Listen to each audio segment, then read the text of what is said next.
Oke, selamat pagi anak-anakku. Semoga kabar kalian untuk hari ini baik-baik. Nah, di hari ini kita sudah masuk pada pertemuan ke-8. Nah, di pertemuan ke-8 ini kita masuk pada kekerasan dan perdamaian. Nah, kekerasan itu sering kita lihat terjadi dalam lingkungan masyarakat kita. Nah, selain di lingkungan masyarakat, sering kita jumpai dalam keluarga. Nah, seperti apa sih kekerasan itu? Silakan simak video pembelajaran kita untuk hari ini. Nah, jangan lupa kerjakan tugas masing-masing dan tugas yang belum terkumpul silakan kumpulkan. Ingat, modul pembelajaran silakan dicatat dengan rapi. Oke, tetap semangat dan salam SFD. Oke anak-anakku, hari ini mari kita lanjut materi pembelajaran kita. Nah, minggu lalu kita sudah memasuki ujian harian yang kedua. Nah, hari ini kita masuk pada materi pembelajaran kita untuk melanjutkan tentang perdamaian dan konflik. Nah, hari ini kita masuk pada kekerasan. Nah, seperti apa sih kekerasan yang terjadi dalam lingkungan masyarakat? Nah, di sini ada beberapa contoh masyarakat yang terjadinya kekerasan. Nah, baik itu kekerasan kelompok, baik itu kekerasan dalam rumah tangga, baik kekerasan pada anak, dan juga kekerasan dalam lingkungan sekitar kita masing-masing. Nah, banyak contoh kekerasan yang bisa kita amati di lingkungan kita. Nah, seperti apa sih kekerasan itu? Nah, yang pertama mari kita lihat bahwa kekerasan itu adalah di sini menurut Kamus Bahasa Indonesia. Nah, bahwa kekerasan itu adalah sebagai perbuatan seseorang atau kelompok yang menyebabkan cedera atau mati orang lain atau kerusakan fisik atau barang-barang orang lain. Nah, bahwa di sini kekerasan itu bisa kita lihat itu sama dengan tindakan yang dilakukan tidak sesuai dengan norma. Nah, kekerasan itu biasanya berupa kekerasan langsung. Nah, kekerasan langsung itu seperti apa contohnya? Misalkan dia sengaja membunuh, sengaja memperkosa, ataupun contoh-contoh lainnya bisa kita lihat. Kemudian itulah namanya contoh kekerasan secara langsung. Nah, kalau kekerasan secara tidak langsung itu seperti apa? Nah, bisa kita lihat bahwa kekerasan tidak langsung itu biasanya tindakan yang membiarkan misalkan seorang pencuri dihakimi oleh massa. Nah, itu bagi kaum humanis. Nah, itulah bentuk kekerasan tidak langsung. Nah, biasanya dalam kehidupan sehari-hari bahwa kekerasan itu identiknya biasanya melukai orang lain dengan sengaja, membunuh dan memperkosa, juga melakukan hal-hal yang berdampak negatif yang tidak sesuai dengan norma-norma yang berlaku di masyarakat. Kemudian bagaimana sifat dari kekerasan itu? Nah, di sini seorang ahli N.Z. Smelser mengatakan bahwa kekerasan itu bersifat massal dan kerusuhan. Nah, kemudian di sini ada beberapa tahap-tahap dari kerusuhan massal itu. Nah, yang pertama di sini adalah situasi sosial yang memungkinkan timbul perubahan atau kerusuhan yang disebabkan oleh struktur sosial. Nah, itu seperti apa? Itu biasanya tidak adanya tanggung jawab. Nah, tanggung jawab jelas-jelas di dalam masyarakat, tidak adanya saluran ataupun sarana komunikasi. Nah, seperti itulah situasi sosial. Nah, kemudian ada tekanan sosial yang kedua. Nah, tekanan sosial itu berupa suatu kondisi yang jumlah besar anggota masyarakat itu merasa bahwa nilai dan norma yang sudah dilanggar. Nah, tekanan sosial itu biasanya mencakup seperti kerusuhan dan kekerasan itu tadi. Nah, kemudian yang ketiga itu ada berkembangnya rasa kebencian terhadap sasaran tertentu. Nah, itu seperti apa? Nah, sebelum terjadinya kekerasan, di sisi lain sudah ada rasa dendam ataupun kebencian. Nah, Sasaran kebencian itu biasanya berupa faktor misalkan awalnya atau bisa memicunya jadi suatu kerusuhan akibat adanya sindiran terhadap pihak yang kita benci tadi, dan juga melakukan ucapan-ucapan ataupun kata-kata kasar yang tidak sesuai dengan orang yang kita benci tadi, maka disitulah terjadi kerusuhan. Kemudian yang keempat itu mobilisasi untuk beraksi. Nah, di sini biasanya itu berupa tindakan nyata. Nah, tindakan nyata itu berupa pengorganisasian diri untuk bertindak. Nah, dalam tahap ini harus adanya sasaran aksi ini, yaitu yang secara langsung memicu kekerasan itu dengan hubungan pihak lawan. Nah, itu biasanya kita dalam mobilisasi untuk beraksi ini adalah biasanya dilakukan oleh pemerintah ataupun pihak-pihak yang berwajib, misalkan polisi, seperti itu. Nah, kemudian yang kelima itu adanya kontrol sosial. Nah, dalam kontrol sosial itu adalah adanya pihak ketiga. Nah, pihak ketiga di sini adalah misalkan aparat keamanan untuk mengendalikan atau menghambat kekerasan yang terjadi dalam masyarakat tadi, ataupun pihak kepolisian ataupun anggota-anggota para adat masyarakat yang bisalah mengendalikan kerusuhan yang terjadi dalam lingkungan masyarakat. Nah, itulah ada 5 tentang tahap yang dilakukan dalam menyelesaikan kerusuhan massal. Nah, kemudian kita masuk pada dimensi kekerasan. Nah, dimensi kekerasan itu biasanya yang pertama itu perilaku. Nah, perilakunya seperti apa? Kemudian konteksnya dan juga sikapnya, baru struktur dan sistem. Nah, kelima ini sangat tergantung di dalam kekerasan itu. Nah, itu seperti apa pelakunya kesehariannya, terus struktur ekonominya seperti apa, itu sangat-sangat tergantung pada kekerasan. Nah, kemudian kita masuk pada akibat. Nah, akibat kekerasan itu muncullah korban. Nah, korban yang pertama di sini adalah bisa disebabkan akibat dari kekerasan itu korban, misalkan terluka, misalkan bisa jadi itu meninggal dunia. Nah, baru banyaknya kerusakan. Nah, kerusakan itu akibat dari kekerasan yang terjadi, misalkan di lingkungan masyarakat itu banyak kerusakan yang terjadi, misalkan rumah ataupun antara pihak yang berlawan itu misalkan melempar-lempar menggunakan batu atau alat-alat yang bisalah yang sangat-sangat bisalah, misalkan kayak batu, terus main-main pisau, itulah biasanya itu sangat-sangat berdampak negatif karena itu bisa merusak baik itu lingkungan, baik itu tempatnya, baik itu orangnya, dan juga pihak yang tidak ikut bermasalah bisa jadi ikut dalam kerusakan ini. Nah, kemudian ada trauma dan juga siklus kekerasan. Nah, trauma di sini adalah yang dimaksud bahwa ketika kita melihat kekerasan itu secara langsung, nah kita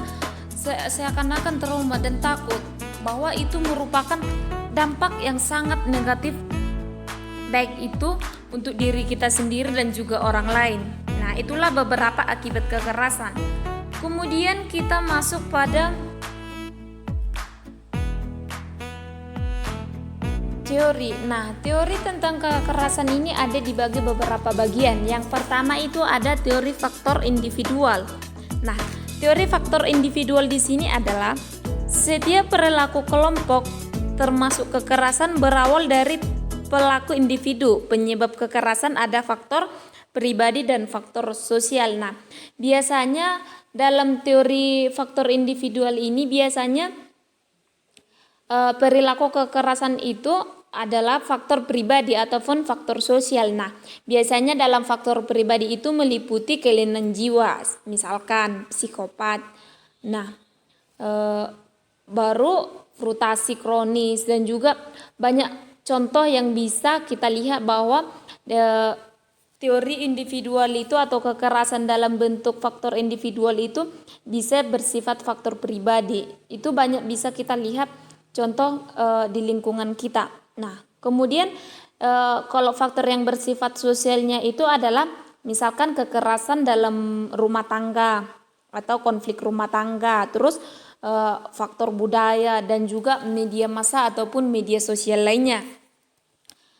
Kemudian ada faktor kelompok. Nah, dalam faktor kelompok ini yaitu setiap individu cenderung membentuk kelompok dengan mengedepankan identitas. Nah,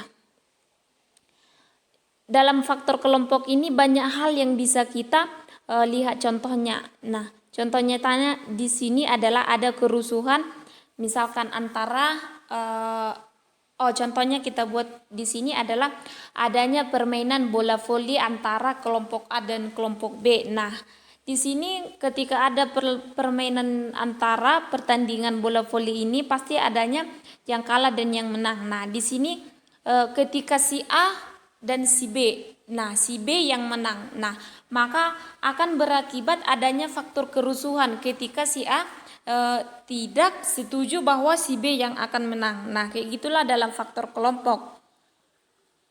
Nah, kemudian kita masuk pada teori dinamika kelompok. Nah, teori dinamika kelompok itu adalah muncul karena adanya kekerasan yang adanya deprivasi relatif atau kehilangan rasa memiliki yang terjadi dalam kelompok masyarakat. Nah, dalam teori ini biasanya perubahan-perubahan sosial yang terjadi demikian cepat lambat dalam sebuah masyarakat. Nah, dan tidak mampu ditanggapi dengan seimbang oleh sistem sosial dan nilai masyarakat. Nah, contohnya terjadi bahwa perkembangan itu sering terjadi secara langsung, baik itu dari tahap pertama sampai seterusnya, itu sering terjadi dalam perkembangan pengaruh perubahan baik itu globalisasi. Nah, itu pengaruh perubahan itu sering terjadi di masyarakat baik itu secara cepat. Nah, contohnya di sini adalah masuknya perusahaan internasional. Nah, dalam masuknya perusahaan internasional ini maka kearifan lokal secara cepat itu akan mempengaruhi karena sudah masuknya perusahaan yang mengakibatkan bahwa kearifan lokal masyarakat itu berkurang. Nah, seperti itu dalam teori dinamika kelompok. Nah, kemudian di sini seperti apa sih sebab terjadinya kekerasan itu?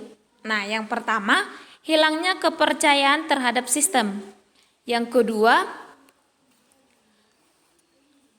hilangnya rasa keadilan. Dan yang ketiga itu cenderung main hakim sendiri dan emosi lebih dominan daripada rasional. Nah, seperti itulah dalam sebab terjadinya sistem kekerasan itu. Nah, kalau kita lihat bahwa kekerasan itu banyak di lingkungan masyarakat kita. Nah, seperti apa yang harus kita lakukan itu supaya supaya bisa menyelesaikan kekerasan itu. Nah, yang pertama kita harus untuk menyelesaikan kekerasan itu kita harus mengutamakan bahwa antara pelaku dan pihak yang berkonflik diharapkan untuk menemukan pemecahan masalah sehingga itu akan tercapainya nanti perdamaian tanpa mengakibatkan seperti kekerasan, kerusuhan dan juga korban kekerasan yang terjadi seperti itu. Nah, kemudian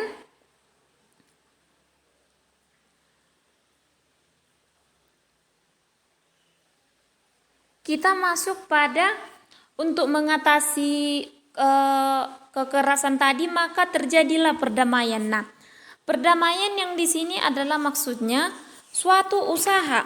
Nah, usaha apa? Yaitu untuk mengelola konflik identitas ataupun kepentingan yang dilakukan dalam jangka panjang. Nah, dalam hal ini bahwa bisa kita lihat bahwa Seperti apa sih upaya untuk mengatasi kekerasan itu, untuk menjadikan pihak yang berkonflik itu menjadi pihak yang berdamai. Nah, di sini ada beberapa upaya. Yang pertama, mengembangkan perilaku positif. Yang kedua, komitmen terhadap anti kekerasan. Dan yang ketiga, pendidikan perdamaian. Dan yang keempat, membangun perdamaian sebagai proses. Nah, itulah beberapa upaya yang dilakukan untuk terjadinya perdamaian tanpa mengakibatkan kekerasan seperti tadi yang bisa melibatkan banyak pihak. Nah, jika perdamaian itu dilakukan secara positif, maka dapat mengutamakan dialog dan diharapkan akan terciptanya keselamatan baik itu di lingkungan masyarakat ataupun di lingkungan kelompok. Nah, sehingga terciptalah bahwa kehidupan yang akan damai tanpa kekerasan. Nah, dalam perdamaian itu juga diutamakan dialog ataupun interaksi antara pihak yang